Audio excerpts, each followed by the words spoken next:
Polish PM to go head-to-head with Juncker as EU moves to revoke power.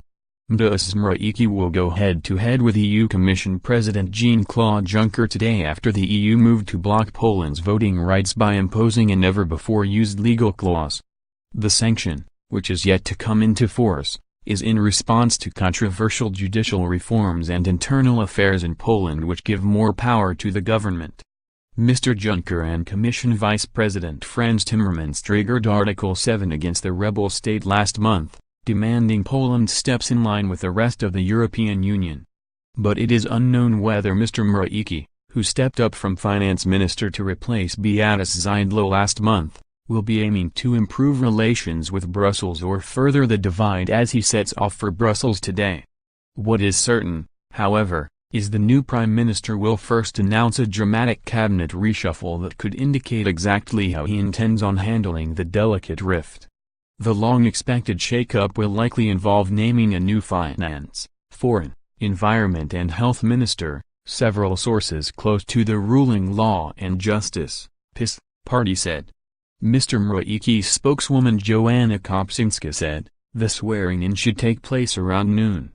Teresa Czerwinska, a deputy finance minister responsible for budget affairs, is reportedly most likely to succeed Morawiecki himself as finance minister.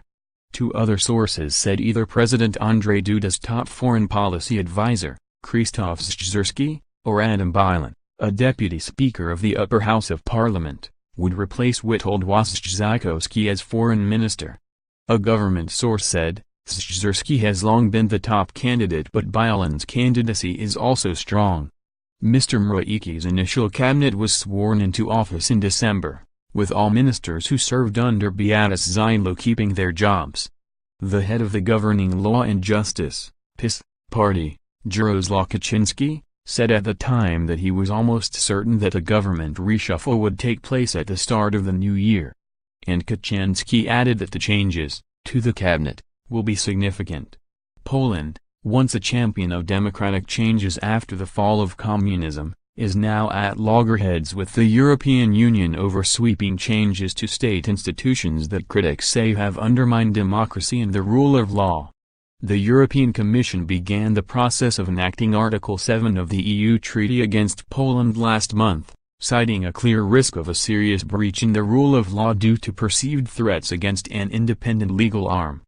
In the last 2 years, Polish authorities have adopted more than 13 laws affecting the entire structure of the justice system in Poland, the EK said in a statement.